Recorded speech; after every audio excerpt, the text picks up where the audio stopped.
اب یہاں پر آئیے، میں نے ایک جملہ آپ کو ابھی کہا تھا کہ حافظ ابن حجر اسقلانی رحمۃ اللہ نے فرمایا کہ میرے پاس بخاری کے 13 نسخے ہیں، ان میں 3 میں یہ لفظ موجود ہے، 10 میں موجود نہیں ہے۔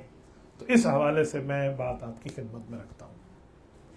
جن 3 نسخوں میں امام ابن حجر اسقلانی رحمۃ اللہ کے زمانے میں موجود تھا، ان نسخوں کا معاملہ کیا ہے، وہ کون سے نسخے ہیں اور اس کی تفصیلات کیا ہیں؟ تو امام بخاری رحمۃ اللہ علیہ کی صحیح بخاری کا نسخہ ابن سکن اس میں موجود ہے، نسخہ کریمہ اس میں موجود ہے، نسخہ سغانی اس میں موجود ہے۔ میں اب ان تینوں نسخوں کی حیثیت آپ کے سامنے رکھتا ہوں اور آپ کو سمجھ آئے گا کہ ان میں موجود ہے یا نہیں ہے۔ ہمارے مطابق جو حالات ہیں وہ بھی وہی ہیں جیسے پہلے گزر گئے۔ اب سب سے پہلے آئیے نسخہ ابن سکن پہ۔ امام بخاری رحمۃ اللہ علیہ کا یہ نسخہ ابن سکن جو ہے، اس کو امام ابو علی سعید بن عثمان بن سعید ابن سکن المصری المتوفہ 353 ہجری نے لکھا ہے۔ اب مجھے بتائیں 353 ہجری، یہ 4 صدی ہجری بنتی ہے، انہوں نے اس کو لکھا ہے، تو 4 صدی ہجری کے اندر اگر یہ روایت میں موجود تھا تو 5ویں صدی ہجری میں ابن بطال نے، جیسے آپ پڑھ چکے ہیں پہلے، شرح صحیح البخاری تحریر فرمائی اور تفصیلی کلام اس پہ کیا، تو امام ابن بطال رحمۃ اللہ علیہ نے نسخہ ابن سکن میں ان روایت کی شرح بھی نہیں کی۔ تو اس سے پتہ چلا نسخہ ابن سکن کے اندر یہ موجود نہیں تھا اس زمانے میں۔ اگر موجود ہوتا تو جو شرح لکھ رہا تھا، جس نے اس نسخے کو مدار بنایا، اسی پر بیٹھ کے شرح لکھی امام ابن بطال نے، وہ اس کا ذکر کرتے، انہوں نے اس کا ذکر نہ کیا۔ پتہ چلا بعد میں کسی نے اس نسخے کے اندر چیز داخل کر دی، امام بخاری رحمۃ اللہ علیہ کے زمانے میں اس کے اندر موجود نہیں تھی۔ کیوں؟ حافظ ابن حجر اسقلانی رحمۃ اللہ علیہ امام بخاری کے تقریباً 550 سال بعد آئے ہیں، 550 بھی نہیں، زیادہ بنتا ہے، 256 اور 852، تو یہ 700 سال بنتے ہیں، 750 سال کے بعد آئے ہیں، تو درمیان میں امام ابن بطال موجود ہیں۔ امام ابن بطال رحمۃ اللہ نے اس کی شرح کی ہے، وہ کہتے ہیں اس میں نہیں ہے۔ جب وہ نہیں لکھتے تو پتہ چلا یہ ابن حجر اسقلانی کے زمانے میں آ گئے تھے، اس نسخے کے اندر پہلے نہیں تھے۔ اب یہاں پر ایک سوال اٹھتا ہے، کیا نعوذ باللہ صحیح بخاری غیر محفوظ ہے تو کسی نے اس میں ڈال دیا ہے؟ حالانکہ صحیح بخاری تو صحیح حدیث کی کتاب ہے، تو یہ کیسے آ گیا تھا اس میں؟ تو بڑے غور سے اس کا جواب سنیے، یہ بڑی سننے والے جواب ہے۔ دیکھیں، ہم کہتے ہیں امام بخاری رحمۃ اللہ علیہ نے لکھ کر مٹا دیا تھا، جیسے ہم امام حمیدی رحمہ اللہ کے حوالے سے بتا چکے ہیں، تو پھر یہ نسخے میں آیا کیسے؟ تو اس کا جواب یہ ہے، ہو سکتا ہے کسی محدث کے سامنے امام بخاری کا وہی پرانا لکھا ہوا صفحہ آ گیا ہو، جب امام بخاری نے لکھا تھا بعد میں مٹایا تھا، تو اس نے اسی پرانے کو امام بخاری کی بات سمجھ کے لکھ دیا ہو، اتنی سی بات ہے۔ اور یہ کوئی شایع ضائع بات ہے، ہو سکتا ہے ایسے، لیکن بعد کے محدثین نے تصریح کر دی کہ ایسا نہیں تھا، تو مسئلہ ٹھیک ہو گیا۔ میں مثال دے رہا ہوں، میں ابھی کتاب لکھ رہا ہوں، اس کتاب کے اندر کوئی چیز میں نوٹ کر لیتا ہوں اور فوٹو اسٹیٹ ہو کے رکھ دیتا ہوں، پھر ایک عرصے کے بعد مجھے پتہ چلتا ہے کہ اس بات کو ٹھیک کرنا چاہیے تھا، الحمدللہ میں ابھی زندہ سلامت ہوں، میں نے اس کو ٹھیک کر دیا، ٹھیک کر کے آگے چھاپ دیا۔ اب کسی کے پاس وہ پرانا، میرا پرانے زمانے کا جو رف عمل کا میں نے لکھا تھا، اس میں سے لکھا ہوا پڑھا ہو اور وہ میری تحریر سمجھ جائے، تو میری تحریر تو نہیں بنے گی۔ بس اتنی سی بات ہے نسخہ ابن سکن کے حوالے سے، ورنہ اور اس کا معاملہ اور کچھ بھی نہیں ہے۔ ورنہ نسخہ ابن سکن کے زمانے کے بعد جن محدثین کرام نے اس کو لکھا ہے تو وہ اس کی تفصیل تو لکھتے، بعد کے حضرات نے اس کی تفصیل نہیں لکھا، تو پتہ چلا یقیناً امام بخاری رحمہ اللہ کا دامن اس سے صاف ہے۔ یہ بعد میں کسی بندے نے پرانی چیز کو لکھ کر سمجھ دیا تھا، لیکن وہ تھا نہیں۔ دوسرا نسخہ ہے نسخہ کریمہ، یہ کریمہ کے اندر موجود ہے۔ اب کریمہ کون ہے؟ یہ بخاری شریف کی ایک بہت بڑی نسخے کو لکھنے والی عالمہ، محدثہ، فقیہ، بزرگ عورت تھی۔ ان کا نام تھا ام الکرام کریمہ بنت احمد بن محمد بن حاتم مرزویہ مکیہ رحمت اللہ علیہا۔ 463 ہجری میں ان کا انتقال ہے۔ امام ابن عبد البر مالکی رحمہ اللہ اور ان کا انتقال ایک ہی سن میں ہے، 463 ہجری۔ انہوں نے اس روایت کو لکھا تھا، اس نسخے کو لکھا تھا۔ بہت بڑی خاتون تھی امام کریمہ، امامہ کریمہ رحمہ اللہ۔ تو انہوں نے جو لکھا ہے، اب کہتے ہیں جی اس نسخے میں، اب اس کا بھی جواب سنیے، ہم کہتے ہیں اس نسخے میں بھی نہیں ہے۔ کیسے آیا؟ اب یہ ہے 463 کے متوفہ، اب ذرا توجہ رکھنا۔ اس کو نقل کس نے کیا ہے؟ تو اصل میں یہ روایت امام کشمہینی رحمہ اللہ کی ہے۔ امام کشمہینی رحمہ اللہ امام بخاری رحمۃ اللہ علیہ کے براہ راست شاگردوں کے شاگرد ہیں۔ امام بخاری رحمہ اللہ کے براہ راست شاگرد ہیں، ان کا نام ہے امام فربری رحمہ اللہ۔ امام فربری کے شاگرد ہیں، ان کا نام ہے ابو الحیثم محمد بن مکی بن محمد بن زرع المزروی الکشمہینی، ان کا انتقال ہے 379 ہجری 89 99 ہجری بھی آپ کہہ سکتے ہیں۔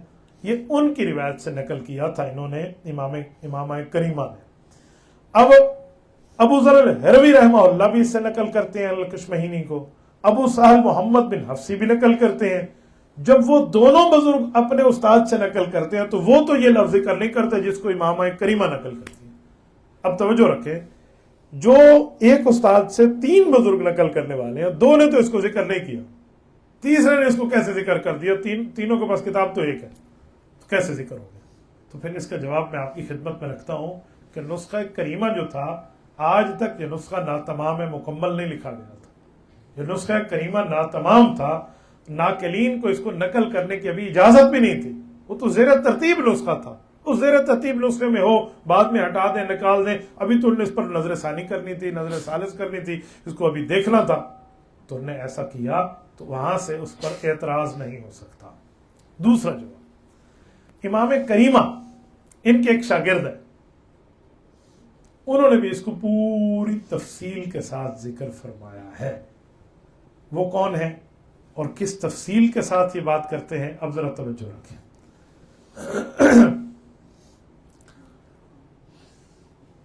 امام حمیدی رحمۃ اللہ علیہ نے پوری تفصیل کے ساتھ اس کو ذکر فرمایا اور یہاں پر ارشاد فرمایا کہ میں نے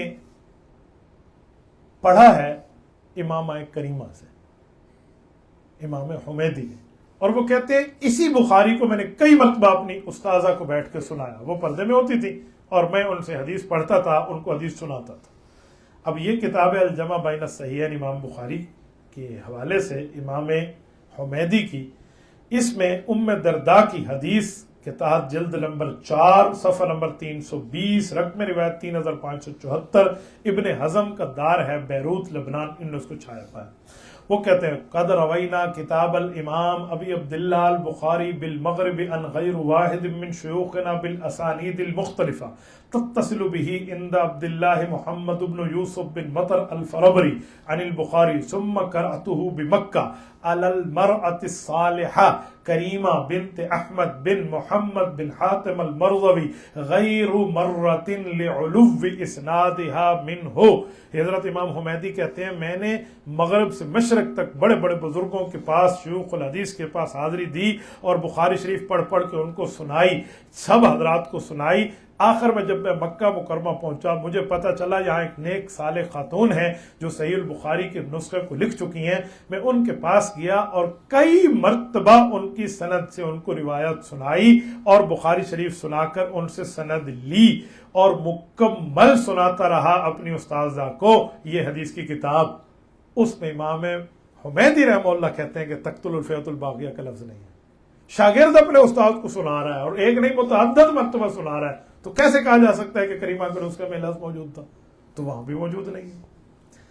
اس سے پتہ چلا کہ اس زمانے تک تو نہیں تھا۔ حافظ ابن حجر اسقلانی رحمہ اللہ کے زمانے تک ہو سکتا ہے کسی نے امام بخاری کی پرانی تحریر اٹھا کے رکھ دیا ہو، اور یہ بات ہونا کوئی اتنی بری بات نہیں تھی، لیکن حقیقت یہ کہ امام بخاری رحمہ اللہ نے لکھ کے مٹایا ہوا تھا۔ تیسرا نسخہ سغانی۔ اب سغانی کون سے بزرگ ہیں؟ یہ جو بزرگ ہیں ان کا نام ہے حسن بن محمد بن حسن السغانی، 650 ہجری کے متوفی ہیں۔ وہ فرماتے ہیں کہ تقتل الفیۃ الباغیہ کا معاملہ کیا ہے، ان کی طرف اس نسخے کو منسوب کیا گیا ہے۔ اب امام سغانی کے نسخے کے اوپر جب ہم نے تحقیق کی تو پتہ چلا یہ امام ابو الوقت سجسی رحمۃ اللہ تعالی علیہ ان کی یہ روایت ہے جو 553 میں جن کا انتقال ہے، اس کو روایت ابو الوقت کہتے ہیں سجزی۔ ان کے بارے میں پوری تفصیل کے ساتھ موجود ہے کہ یہ جو نسخہ تھا امام ابن الاثیر رحمۃ اللہ علیہ اس کے بارے میں پوری تفصیل فرماتے ہیں۔ وہ فرماتے ہیں امام بخاری رحمۃ اللہ علیہ کی کتاب میں ابو الوقت عبد الاول سجزی رحمۃ اللہ علیہ کے نسخے میں جو لکھا ہوا تھا اس کے متن میں تقتل الفیۃ الباغیہ کے الفاظ نہیں تھے، ٹھیک ہے، انہوں نے پوری تفصیل کے ساتھ اس کو ذکر کیا اپنی کتاب جامع الاصول کے اندر، اور ان نے حضرت عمار کے مسئلے پہ جلد نمبر 9 صفحہ 43 پر رقم روایت 6583 کے تحت چھاپا۔ یہ املج سعودی عرب سے چھپی ہے، میں نے کہا میں نے یہاں اس شہر کا وزٹ کیا، یہ اسی جگہ کی بات ہے۔ وہ فرماتے ہیں اس میں یہ روایت موجود ہی نہیں تھی، تو پتہ چلا اس زمانے میں حضرت امام بخاری رحمۃ اللہ علیہ کے براہ راست شاگرد امام فربری، جن کا انتقال 320 میں ہے، ان تک یہ نسخہ پہنچا تو اس وقت لکھا ہوا نہیں تھا۔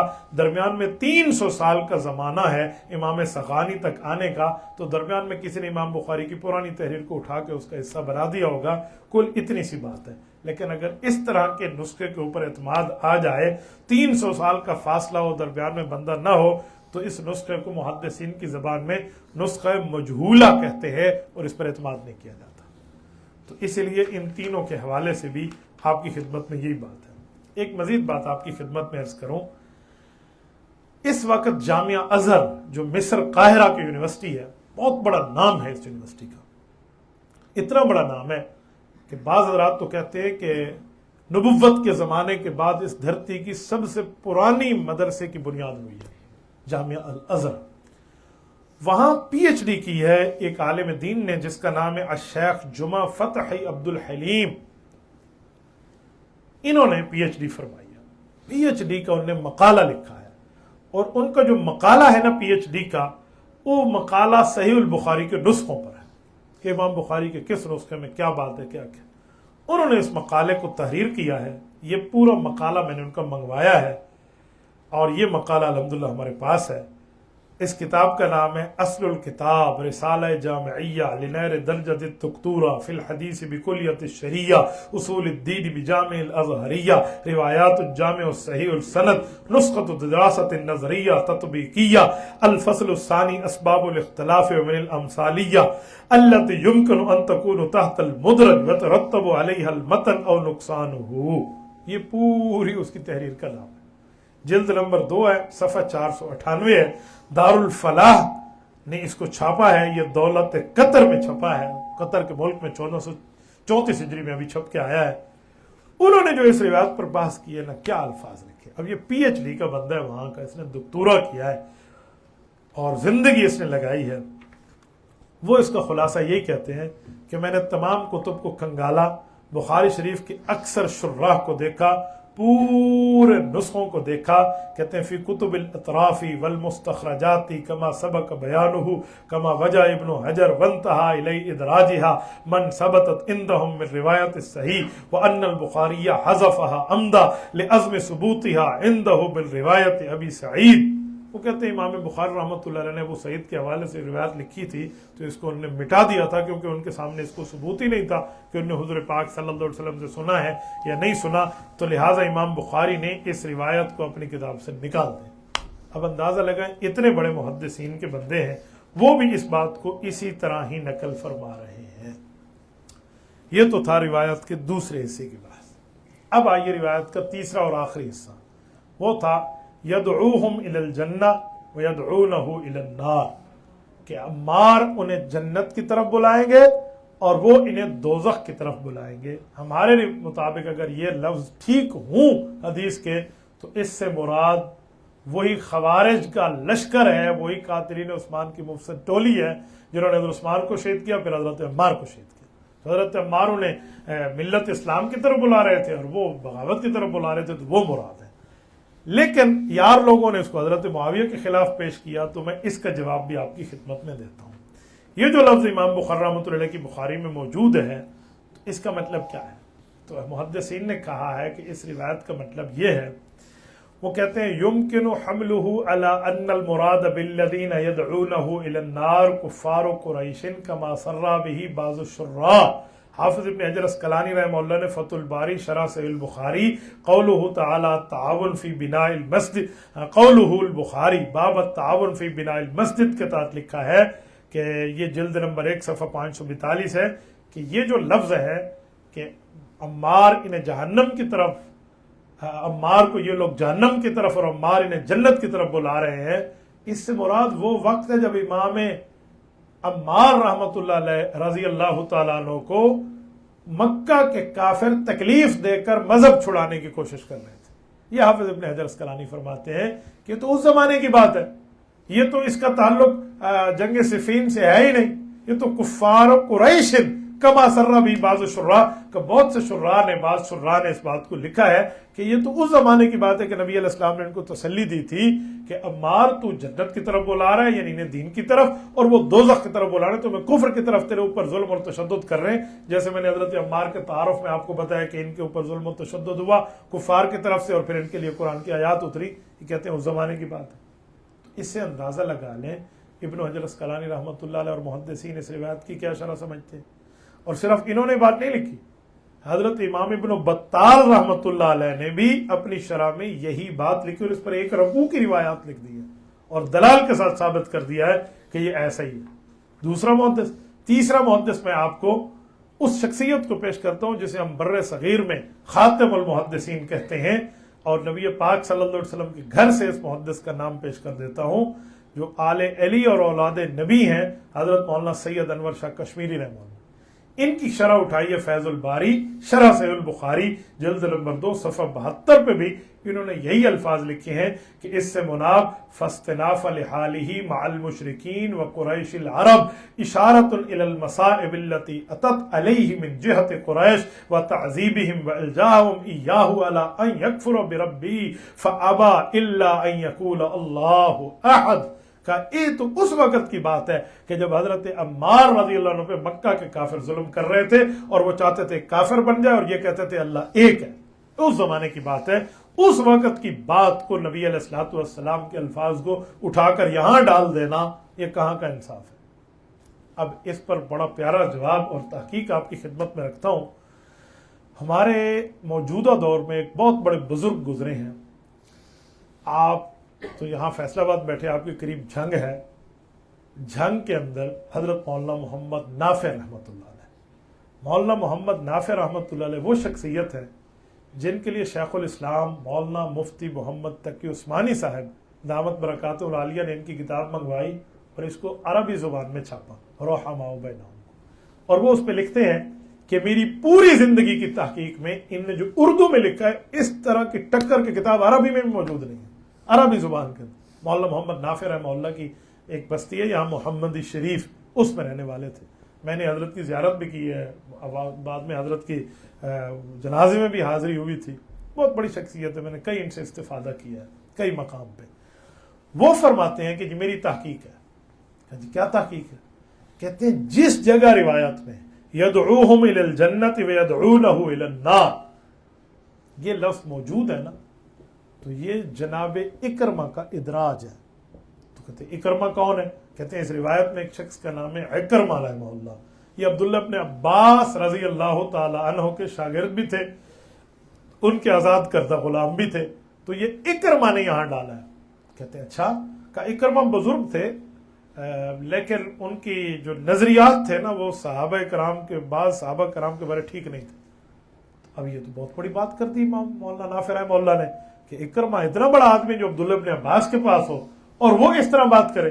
تو میں نے پھر اس کے حوالہ جات کتابوں سے ڈھونڈے کہ میں ذرا تلاش تو کروں کہ اکرمہ کے حالات محدثین کیا لکھتے ہیں، یہ کیسا آدمی ہے، اس کے بارے میں کیا تفصیلات ہیں۔ تو یقین مانے میں حیران ہو گیا، مجھے حوالہ جات ملے ہیں۔ اب دنیا میں 4 بڑے امام ہیں، امام ابو حنیفہ، امام مالک، امام شافعی، امام احمد بن حنبل۔ امام شافعی، امام احمد، امام مالک، تینوں نے اکرمہ کی شخصیت کو رگڑ کر رکھا ہے۔ تینوں کہتے ہیں خارجی دماغ کا آدمی ہے اور اس کا صحابہ کے بارے میں دماغ ٹھیک نہیں ہے۔ جب یہ حوالے میرے سامنے آئے میں حیران ہو گیا کہ مولانا محمد نافع رحمۃ اللہ علیہ کی کہاں تک نظر پہنچی، کس دقت نظر کے ساتھ انہوں نے فرمایا۔ اب سب سے پہلے آئیے، اس پر تو میں نے 10 دلائل لکھے، میں نے 2-3 آپ کی خدمت میں عرض کیے دیتا ہوں۔ سیر اعلام النبلاء میں حافظ ذہبی رحمۃ اللہ علیہ نے اکرمہ کے لیے لکھا ہے کہ اکرمہ کون ہے؟ کہتے ہیں سعید ابن مسیب نے اپنے غلام برد کو کہا لا تکذب علیہ، برد تو میرا غلام ہے اور شاگرد ہے، حدیث مجھ سے پڑھتا ہے، لیکن میرے اوپر جھوٹ نہ باندھنا، کما یکذب اکرمہ علی ابن عباس، جیسے اکرمہ ابن عباس پہ جھوٹ بولتا تھا۔ اندازہ لگا لے۔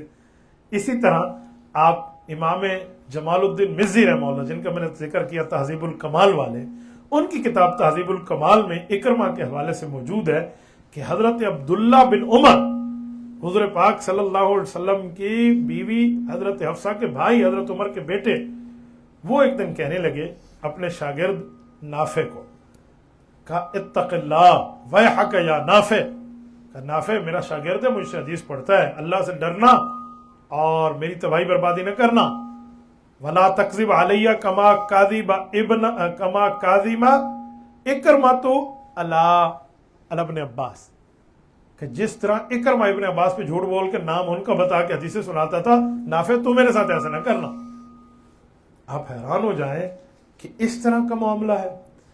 حافظ ابن حجر اسقلانی رحمۃ اللہ علیہ نے یہ فتح الباری کے اندر ایک عبارت لکھی ہے، وہ کہتے ہیں کہ ایک بزرگ ہیں جریر بن عبد الحمید، یہ ابن ابی زیاد کے بارے میں ارشاد فرماتے ہیں کہ وہ کہتے ہیں کہ میں علی بن عبداللہ بن عباس کے پاس گیا، یعنی حضرت عبداللہ بن عباس کے بیٹے کے پاس، حضرت عباس کے پوتے کے پاس، میں ان کے پاس گیا، وہ اکرمۃ مقید، ان نے اکرمہ کو زنجیر ڈال کے باندھا ہوا تھا، قلت ما لہذا، میں نے کہا یہ اتنا بڑا مولوی صاحب ہے، اس کو حدیثیں یاد ہیں، آپ نے اس کو کیوں باندھ رکھا ہے؟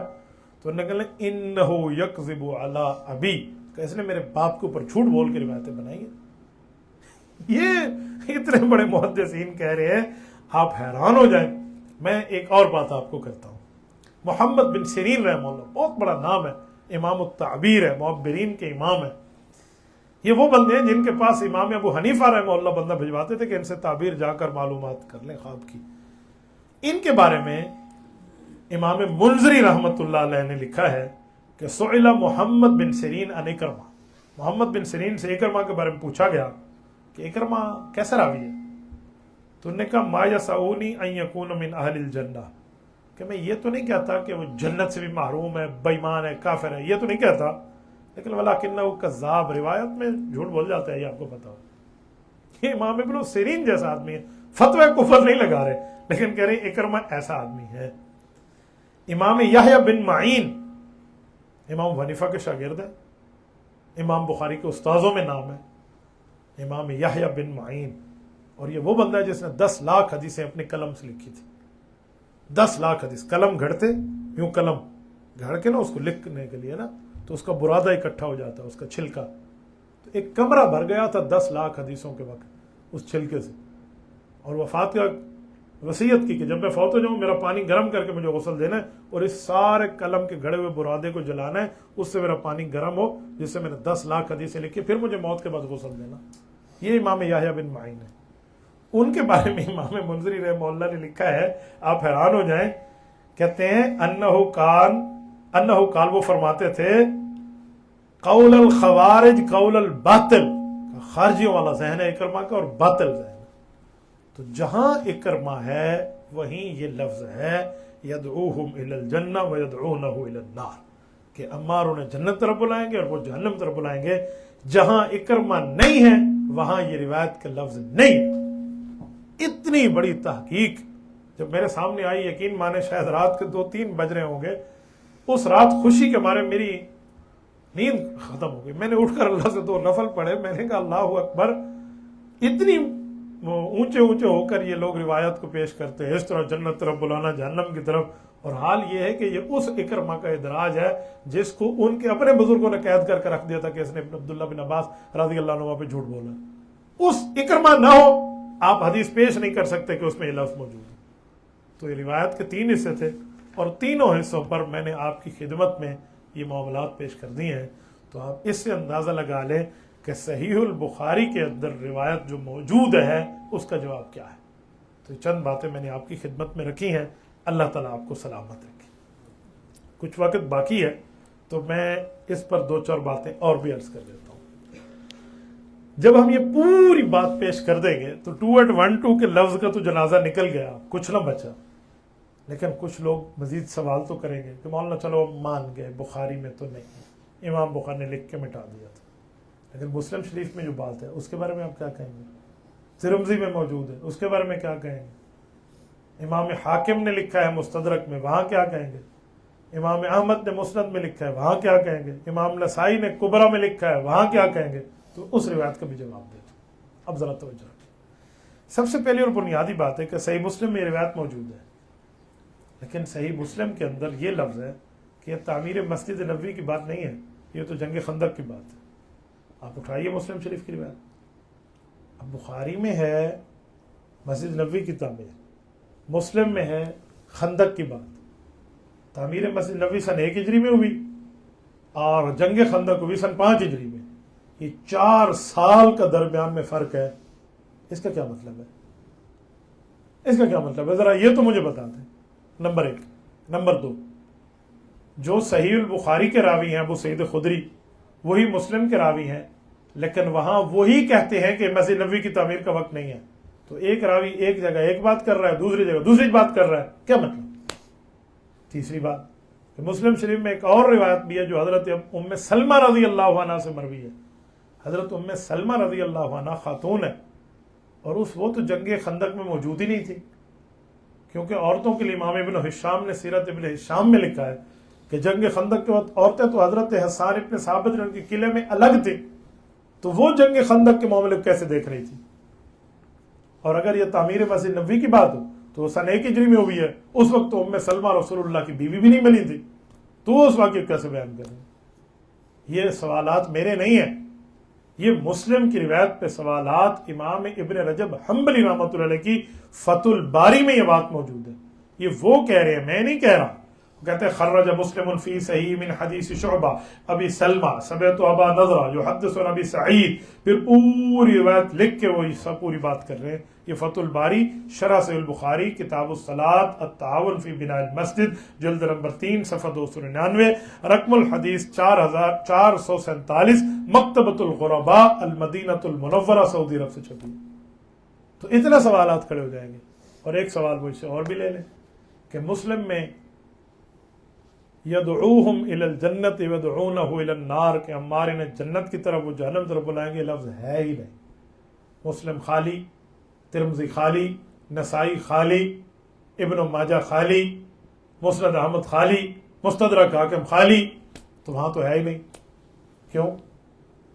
یہ روایت جو تم بخاری سے پیش کر رہے تھے وہ لفظ ادھر نہیں ہے، تو جواب امام نافع رحمہ اللہ مولانا محمد نافع والا آئے گا کہ وہاں اکرمہ نہیں ہے، اس لیے یہ ادراج نہیں ہے، کیونکہ یہ کاروائی ساری اکرمہ نے ڈالی ہے، تو جہاں اکرمہ نہیں تھا اس میں تو لفظ نہیں تھے۔ اب مسلم میں یدعوہم الی الجنت یدعونہ الی النار کیوں نہیں ہے؟ جو آپ جانبی کرو حضرت معاویہ کو ثابت کریں تو مسلم میں نہیں ہے یا ترمذی میں نہیں ہے، کس بنیاد پہ آپ پیش کر رہے ہیں؟ تو یہ باقی کتب کا حال تھا، وہ میں نے آپ کے سامنے رکھا۔ تو مسلم شریف کے حوالے سے باتیں ہیں، اس کا جواب ہمیں چاہیے، تو کبھی بھی یہ جواب نہیں دے سکتے۔ ہم سمجھتے ہیں کہ اگر یہ روایت مسلم کے مطابق ثابت بھی ہو تو اتنی بات ہے کہ تقتل الفئۃ الباغیہ، باغی گروہ قتل کرے گا، اور اس سے مراد وہی قاتلین عثمان کی مفسد ٹولی ہے جو نے عثمان کو بھی شہید کیا اور صفین میں حضرت عمار کو بھی شہید کیا۔ تو ہماری تو اس پر پوری دلیل ہے۔ رہ گیا نسائی کی بات، تو نسائی کی شرائط جو ہیں وہ انتہائی سخت ہیں، امام بخاری سے بھی زیادہ سخت ہیں۔ تو جب راوی کہتے ہیں ابو سعید الخدری کہ میں نے روایت نہیں سنی، تو آپ کس عنوان پر امام نسائی رحمۃ اللہ علیہ کی بات کرتے ہیں؟ امام نسائی رحمۃ اللہ علیہ کی ان حوالہ جات پہ تو رد کیا ہے حافظ ابن رجب حنبلی رحمۃ اللہ علیہ نے۔ اور آئیے ترمذی کی بات کہ ترمذی میں روایت موجود ہے کہتے ہیں، تو اس کا جواب میں آپ کی خدمت میں دیتا ہوں، ذرا توجہ رکھنا۔ ترمذی کے اندر جو روایت موجود ہے، یہ روایت حضرت ابو ہریرہ سے مروی ہے۔ تو میرا پہلا سوال ہے کہ جب تعمیر مسجد نبوی ہو رہی تھی اول وقت میں، وہ سن 1 ہجری تھی، اس وقت حضرت ابو ہریرہ اس کے 6 سال بعد ایمان لائے ہیں، تو حضرت ابو ہریرہ تو وہاں موجود ہی نہیں تھے۔ اگر جنگ خندق کی بات ہے تو جنگ خندق کے 2.5 سال بعد حضرت ابو ہریرہ ایمان لائے ہیں، تو حضرت ابو ہریرہ تو وہاں موجود ہی نہیں تھے، تو حضرت ابو ہریرہ کی روایت آپ کس مسئلے میں پیش کرتے ہیں؟ اچھا، اگر آپ اس کو لاتے ہیں کہ تعمیر مسجد نبوی دوم کی بات ہے جو سن 7 ہجری میں خیبر کے بعد ہوئی، اس میں یقیناً حضرت ابو ہریرہ رضی اللہ عنہ شریک تھے، لیکن اس کے بارے میں آپ کی خدمت میں ایک بات کرتا ہوں، اب ذرا توجہ رکھنا، ذرا اس حدیث کو بھی سمجھیں۔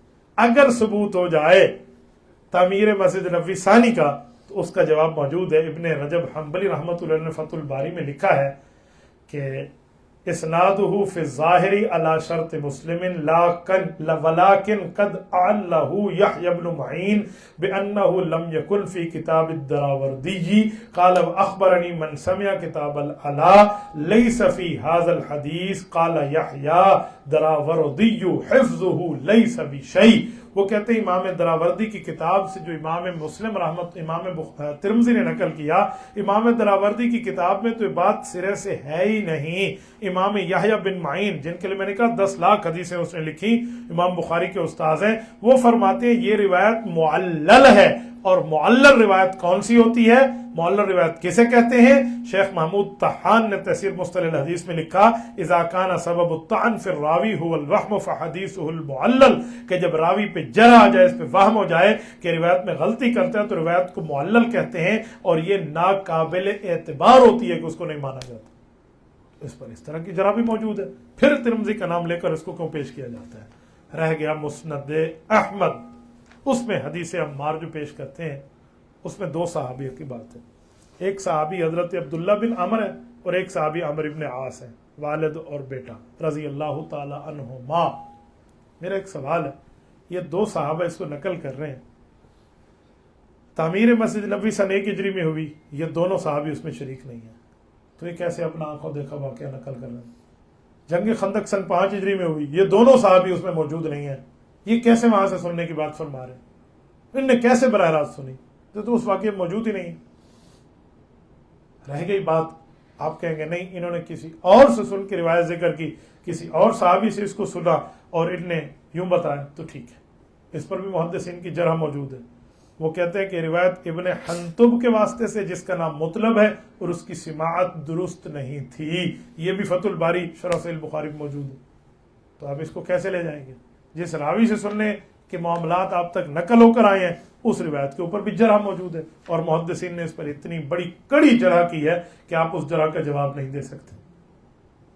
اور میں اسی طرح آپ کی خدمت میں ایک بات رکھتا ہوں، حضرت عبداللہ والی جو روایت ہے، عبداللہ بن عمر والی مسند احمد میں، اس کے لیے امام احمد رحمۃ اللہ علیہ کے بیٹے امام عبداللہ بن احمد وہ فرماتے ہیں فإنی سمعت رسول اللہ کا مطلب ہے یعنی رسول اللہ، کہ حضرت امام احمد نے اپنا خیال بیان کیا تھا، کذا قال ابی، فرمایا یہ فرمان رسول صحابی کی بات نہیں تھی کہ ان نے اس کو وہاں سے سنا، تو امام احمد نے صرف خیال بیان کیا۔ تو کسی کے خیال بیان کرنے کو اٹھا کر آپ اس کو حضرت معاویہ جیسے رضی اللہ عنہ صحابی کے اوپر الزام عائد کر دیں۔ اور سب سے آخری بات اسی عنوان پہ جو قول فیصل ہے، کیا حضرت عمار رضی اللہ عنہ کے قتل کی بات ہے، نعوذ باللہ اس روایت کے مطابق حضرت عمر ابن عاص اپنے گلے میں ڈال رہے ہیں، حالانکہ وہ تو حضرت معاویہ کے ساتھ موجود ہے۔ کوئی بندہ نعوذ باللہ خود کو باغی کہے گا کہ جی میں باغی ہوں، میں نے کیا، اور جو پھر ٹھہرے بھی حضرت معاویہ کے ساتھ ہے پوری زندگی، ان سے ہٹے بھی نہیں ہے، تو جب روایت ان کے سامنے آ گئی تھی ان کو تو ہٹ جانا چاہیے تھا وہاں سے۔ تمہارے مطابق وہ اپنے خلاف روایت بھی سنا رہے ہیں اور اسی کام پہ بیٹھے ہوئے بھی ہیں۔ یہ تو ایک تیر میں تم 2 شکار کر رہے ہو، کہ ایک صحابی پر جھوٹ بھی بول رہے ہو اور دوسرے صحابی کو غلط کردار بھی بتا رہے ہو۔ میں آپ کو مثال دے رہا ہوں کہ حدیث پاک کے مطابق پانی پینے سے، جان بوجھ کے پانی پینے سے روزہ ٹوٹ جاتا ہے، جی ٹھیک ہے، میں یہ حدیث بھی سنا رہا ہوں اور جان بوجھ کے پانی پی بھی رہا ہوں۔ اب 2 باتیں ہیں، یا تو حدیث نہیں مانتا اور یا میں حدیث مان کے خود بے ایمانی کر رہا ہوں۔ تو حضرت عمر ابن عاص اور حضرت عبداللہ بن عمر پر آپ کیسے لائیں گے؟ وہ نعوذ باللہ اپنے خلاف یہ بات کر بھی رہے اور وہاں بیٹھے ہوئے بھی ہیں۔ تو دونوں طرف سے آپ نے صحابی کو غلط طرح پیش کیا، ایسا نہیں بنتا، ٹھیک ہے؟ تو اس طرح میں یہ ابھی تک یہ حصہ اول کی بات میں نے آپ کی خدمت میں رکھی ہے، اس کو انکاری پہلو کہتے ہیں، اس کتاب میں اس کا تسلیمی پہلو بھی ہے۔ انشاءاللہ تعالی اگر وقت رہا تو آپ کی خدمت میں پیش کروں گا، اور اگر آپ مجھے اجازت دے دیں تو میں 10 منٹ میں شاید اس کا خلاصہ دے دوں، ہے توجہ رہے گی نا؟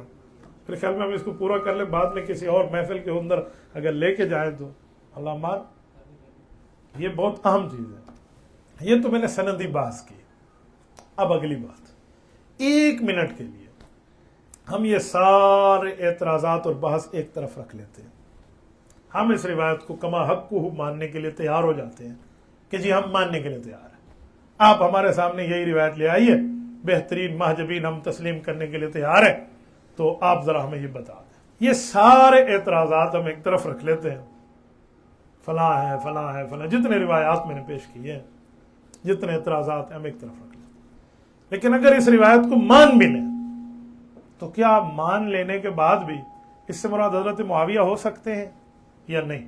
ذرا انصاف کے ساتھ دیکھیں۔ تو میں آپ کی خدمت میں اس پر دلائل لاتا ہوں، ذرا آپ توجہ رکھنا۔ یہ کتاب کا دوسرا حصہ رکھ لیتے ہیں تسلیمی پہلو کہ ہم نے اس روایت کو مان لیا. دیکھو اساتذہ میں گھیر دھوتی ہوئی روایت ہے, دودھ میں دھلی ہوئی ہے, مان لی, اگلی بات کریں. تو صرف یہ ایک روایت ہے, یہ اس کی باقی روایات بھی ہیں. ہمارے مطابق 28 سندیں ہیں اور ساری ضعیف ہیں, جیسے میں نے امام حافظ ابن حجر اسقلانی رحمہ اللہ کے حوالے سے پیش کیا. تو سوال ہے کہ باقی روایتوں میں بھی کچھ لکھا ہوا ہے, ان سب کو اکٹھا کر لیں, خلاصہ آ جائے گا. تو جب ہم تمام روایات کو اکٹھا کرتے ہیں, توجہ رکھنا, تو 10 چیزیں ہمارے سامنے آتی ہیں, 10 نشانیاں کہ جو قاتل عمار ہوگا اس میں 10 علامات پائی جائیں گی. حضرت عمار کا قاتل, 10 علامات.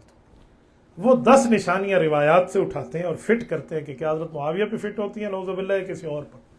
تو بڑا آسان پہلو ہے. روایات کو اکٹھا کر لیں تو وہاں پر ہمارے سامنے نشانی کے طور پہ ایک نشانی آتی ہے. ایک روایت ہے اقد الفرید کے اندر موجود ہے کہ یا ابن سمیہ لا یقتلک اصحابی ولکن تقتلہ الفئۃ الباغیہ. کہتے حضور نے فرمایا اب مار تمہیں باغی گروہ قتل کرے گا, میرا صحابی نہیں قتل کرے گا. یہ بھی روایت ہے. حضرت معاویہ کون ہے؟ حضرت عمرو بن عاص, مغیرہ بن شعبہ, حضرت ابو الغادیہ رضی اللہ عنہم, سارے صاحب ہیں. تو آپ ان کو کیسے مراد لے سکتے ہیں؟ پہلی نشانی بھی ان میں نہیں پائی جا رہی. لا یقتلک اصحابی اگر مان بھی لیا جائے تو پہلی نشانی ان میں نہیں ہے. اور جو حضرت عثمان کے قاتل باغی تھے ان میں ایک صحابی بھی نہیں تھا. وَلَمْ يُشَارِكْ فِي أَحَدِهِمْ مِنَ الصَّحَابَةِ. ابن حجر نے لکھا ہے, ابن کثیر نے لکھا ہے, امام نووی نے لکھا ہے کہ وہ صحابی نہیں تھے, وہ بےمان اور تھے. تو یہ نشانی ان میں تو پائی جاتی ہے, حضرت معاویہ میں نہیں پائی جاتی. آگے آئیے ذرا, دوسری نشانی تقتلہ الفئۃ الباغیہ, تمہیں باغی گروہ قتل کرے گا. یہ مشہور روایت جو پیش کی جا رہی ہے بخاری سے یا باقی کتاب سے, باغی گروہ مارے گا. اب سنیں یہاں لفظ الفئۃ الباغیہ, یعنی قتل کرنے سے وہ باغی نہیں بنے گا, پہلے باغی ہوگا پھر قتل کرے گا. تو جو پہلے باغی تھے پھر قتل کیے وہ کون تھے؟ حضرت عثمان کے قاتلین باغی ہیں. کیوں باغی کہتے اس کو ہیں؟ پہلے مانو پھر انکار کرو. تو انہوں نے پہلے حضرت عثمان کو مانا ہوا تھا, بیعت کی ہوئی تھی, بعد میں بیعت توڑ کے ان کی شہید کر دیا. تو یہ نشانی کہ باغی پہلے تھا قتل پھر کرے گا, یہ بھی حضرت معاویہ پر لاگو نہیں ہوتی, یہ انہی قاتلین عثمان پہ لاگو ہوتی. آئیے ذرا تیسری نشانی, یہاں لفظ ویہ عمار تقتلہ الفئۃ الباغیہ, کہ عمار تمہیں باغی گروہ مارے گا, فئہ باغیہ مارے گا. ذرا توجہ رکھنا, فئہ باغیہ, فئہ کسے کہتے ہیں؟ فئہ کا مطلب کیا ہے؟ فئہ کہتے ہیں چھوٹے لوگ, تھوڑا گروہ. یہ فئہ کا پوری تفصیل کے ساتھ لغت کی کتابیں آپ اٹھائیں تو الفرق بین الجماعت والفئہ واضح طور پہ لکھتے ہیں الفئۃ ہی الجماعت التی المتفرقۃ من غیرہا. فئہ اسے کہتے ہیں جو بڑی جماعت سے کٹ جائے, چھوٹا گروہ. حضرت معاویہ فئہ باغیہ نہیں ہو سکتے. کیوں؟ بخاری شریف کی حدیث ہے, ذرا سنیں. رسول اللہ صلی اللہ علیہ وسلم نے فرمایا ہے ان ابنی ھذا سید, میرا بیٹا حسن سردار ہے, وَلَعَلَّ اللَّهَ يُصْلِحَ بِهِ, ان قریب اللہ اس سے صلح کرائے گا, بین فئتین عظیمتین من المسلم, مسلمانوں کی 2 بڑے گروہوں میں. تو ایک گروہ معاویہ تھے, ایک گروہ حضرت علی تھے. حضرت امام حسن نے صلح کرائی تھی. تو حضرت معاویہ کے گروہ فئہ عظیمہ ہے اور یہاں قاتل فئہ باغیہ ہے, تو وہ کیسے مراد ہو سکتے ہیں؟ تیسری نشانی بھی ان میں نہیں ہے, کیونکہ حضرت معاویہ کو تو حضور نے فئہ عظیمہ فرمایا, قاتل کو فئہ باغیہ فرمایا, تو یہ بھی وہ حضرت عثمان کی قاتل ٹولی بنتی ہے. تیسری نشانی. چوتھی نشانی میں آئے یدعوہم الی الجنت یدعونہ الی النار, عمار انہیں جنت طرف بلائیں گے اور وہ جہنم کی طرف بلائیں گے. کیا حضرت عمار رضی اللہ تعالی عنہ جو انہیں بلائیں گے جنت کی طرف اور وہ بلائیں گے جہنم کی طرف, تو حضرت معاویہ کی دعوت جہنمی دعوت ہے؟ کوئی بندہ یہ کہہ دے کہ ان کی دعوت دوزخی دعوت ہے, تو ہمارا ایک جواب ہے. حدیث پاک میں ہے, حضور نے فرمایا, صحیح بخاری کی روایت, صحیح البخاری میں حدیث موجود ہے, نبی علیہ السلام نے فرمایا, کتاب الفتن باب خروج النار کی روایت ہے 7121 ہے, 7121, فرمایا لا تقوم الساعہ, قیامت اس وقت تک نہیں آئے گی حتیٰ تقتل فئتان عظیمتان یکون بینہما مقتلۃ عظیمۃ ودعوتہما واحدہ, کہ جب تک 2 جماعتیں آپس میں لڑ نہ پڑیں, یعنی حضرت علی اور معاویہ کے گروہ کا اختلاف ہوگا, لڑائی ہوگی, بعد میں صلح حسن ہوگی, لیکن ان دونوں کی دعوت ایک ہوگی، دعوتہما واحدۃ۔ اگر یدعوہم الی الجنہ سے حضرت معاویہ کی جماعت کی دعوت دوزخی دعوت ہے تو حضور فرماتے ہیں معاویہ اور علی دونوں کی دعوت ایک ہوگی، پھر آپ کہہ لیں گے کہ حضرت علی بھی دوزخ کی طرف بلانے والے تھے۔ ان بےایمانوں کو شرم نہیں آتی، یہ واضح نشانی بھی حضرت معاویہ پہ فٹ نہیں ہوتی، یہ چوتھے نمبر کی نشانی بھی قاتلین عثمان پہ فٹ ہو رہی ہے کہ جن کی دعوت صحابہ سے الگ ہے۔ اس سے آگے آئیے، پانچویں نشانی، یہ کنز الاموال کے اندر روایت موجود ہے، یدخل صالبک وقاتلک النار۔ روایت میں ہے کہ عمار کا قاتل جہنم جائے گا۔ کہاں جائے گا؟ تو اس سے پتہ چلا حضرت عمار کا قاتل جہنمی ہے، اور حضرت معاویہ، حضرت ابو الغادیہ، حضرت عمرو بن عاص، حضرت مغیرہ بن شعبہ، اس طرح کے جو لوگ ہیں، جو صحابہ ہیں، ان کے بارے میں قرآن کیا کہتے ہیں؟ قرآن کریم نے ان کے بارے میں جو پوری تفصیل دی ہے نا، میں آپ کی خدمت میں رکھتا ہوں۔ صحابہ دو طرح کے ہیں، جو ہجرت سے پہلے ایمان لائے، ہجرت کے بعد۔ قرآن کہتا ہے ان الذین سبقت لہم من الحسنی اولئک عنہا مبعدون۔ فرمایا وہ لوگ جو نیکی میں سبقت کر گئے، ان کے ساتھ ہمارا وعدہ جنت کا ہے اور جہنم ان سے دور رکھی جائے گی۔ کیوں؟ جو ایمان لائے ہجرت سے پہلے یا جو ایمان لائے ہجرت کے بعد، وَكُلًّا وَعَدَ اللَّهُ الْحُسْنَى، رب نے سب کے ساتھ جنت کا وعدہ کیا۔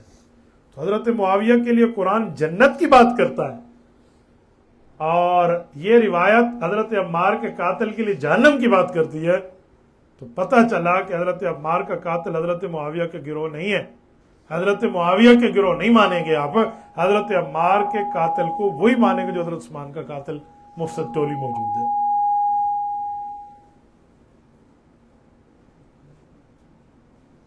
توجہ جی، ٹھیک ہے۔ اس کے ساتھ میں ایک چھوٹی سی بات آپ کی خدمت میں عرض کر دیتا ہوں، آپ اس کو سیٹ کرتے رہیں۔ وہ یہ ہے کہ کچھ لوگ اس پر اعتراض کریں گے کہ نہیں، حضرت ابو الغادیہ کے حوالے سے کہ حضرت ابو الغادیہ نے نعوذ باللہ شہید کیا تھا، فلاں لوگ فلاں فلاں، اب توجہ رکھنا، فلاں فلاں لوگ یہ کہتے ہیں، فلاں کتاب میں ہے کہ حضرت ابو الغادیہ نے شہید کیا ہے، ابو الغادیہ ایک صحابی ہیں، ان کے اوپر بھی یہ الزام ہے۔ تو میں کہتا ہوں خدا کے بندے، آپ ابو الغادیہ کو جانتے ہو؟ وہ کون ہے؟ وہ پیغمبر کو وہ صحابی ہے جن کے لیے امام ذہبی رحمہ اللہ نے سیر اعلام میں لکھا ہے شہید الحدیبیہ، وہ صلح حدیبیہ میں موجود تھے۔ اور مسلم شریف کی حدیث ہے، قرآن پاک کی آیت ہے کہ حدیبیہ والوں سے اللہ راضی ہے۔ لقد رضی اللہ المؤمنین اذ یبایعونک تحت الشجرہ، قرآن سورۃ فتح آیت نمبر 18 میں کہتا ہے کہ میں ان سے راضی ہوں۔ اور حدیث پاک میں صحیح مسلم میں حدیث ہے، نبی پاک صلی اللہ علیہ وسلم کی روایت حضرت جابر فرماتے ہیں، حضور پاک نے فرمایا لا يدخل النار، آگ میں نہیں جائیں گے کون؟ من اصحاب الشجرہ، احد الذین بایعوا تحتها، جنہوں نے اس درخت کے نیچے میری بیعت کی تھی، ان میں حضرت ابو الغادیہ موجود ہے، تو وہ تو جہنم نہیں جائیں گے۔ اور یہ روایت کہہ رہی ہے جہنم میں ہی ہوگا ان کا قاتل، تو حضرت ابو الغادیہ بھی مراد نہیں ہو سکتے، اسی لیے آپ ان پہ یہ اعتراض نہ کریے۔ کہتے ہیں فلاں نے لکھا ہے، فلاں نے، میں نے کہا جس نے لکھا ہے وہ سب ماننے کے لیے تیار ہیں کہ وہ اس روایت سے ان کی یہ معاملات کی نعوذ باللہ غلطی ہو بھی تو بھی ختم ہے، لیکن خالی لکھائی پر بات نہیں ہوتی، دلیل پر بات ہوتی ہے، تو دلیل کے اندر تو یہ چیز نہیں ہے۔ تو لہٰذا یہاں بھی حضرت معاویہ رضی اللہ تعالیٰ عنہ پر یہ نشانی ثابت نہیں ہو سکتی۔ اچھا، اس سے آگے آئیے، میں ایک اور نشانی بھی آپ کی خدمت میں رکھ دیتا ہوں تاکہ میں پوری تفصیل کے ساتھ آپ کو سمجھا پاؤں کہ حضرت معاویہ رضی اللہ تعالیٰ عنہ کا لشکر اس معاملے سے بری ہے۔ پانچویں نشانی ہو گئی تھی، چھٹی، ساتویں، آٹھویں نشانی پہ ہے۔ روایات میں آتا ہے کہ جو قاتل عمار ہوں گے وہ کون ہوں گے؟ فرمایا اشقیاء اشرار الفجار، بدبخت ہوں گے، شریر ہوں گے اور گناہ گار ہوں گے۔ صحابی بدبخت نہیں ہوتا، نیک بخت ہوتا ہے۔ صحابی شریر نہیں ہوتا، سعید ہوتا ہے، اچھا ہوتا ہے۔ صحابی فاجر اور بد کردار نہیں ہوتا، وہ نیکوکار ہوتا ہے۔ تو یہ تینوں الفاظ بھی حضرت معاویہ اور ان کے گروہ پر نہیں آ رہے۔ اس سے آگے آئیے، یہ چھٹی، ساتویں، آٹھویں نشانی ہے۔ اب آئیے ذرا ناویں نشانی پہ کہ ناویں نشانی کون سی ہے؟ تو ناویں نشانی میں لفظ ہے کہ حضور نے فرمایا الناک تقتلک الفئۃ الباغیۃ الناکبۃ عن الحق، مجمع الزوائد کی روایت ہے کہ وہ حق کے راستے سے دور ہوگا آپ کا قاتل۔ حضرت معاویہ کون ہے؟ حق کے راستے سے دور ہے یا حق کے راستے پر ہے؟ میں اس کا جواب آپ کی خدمت میں لاتا ہوں، توجہ رکھنا۔ صحیح مسلم میں حدیث موجود ہے، حضور فرماتے ہیں ایک وقت آئے گا خارجی لوگوں سے وہ بندہ جہاد کرے گا جو دو جماعتوں میں حق پر زیادہ قریب ہوگا. یہ حدیث ہے ابو سعید خدری، اسی ابو سعید خدری کی روایت جو تقتلہ پہ آپ پیش کر رہے ہیں. حضور نے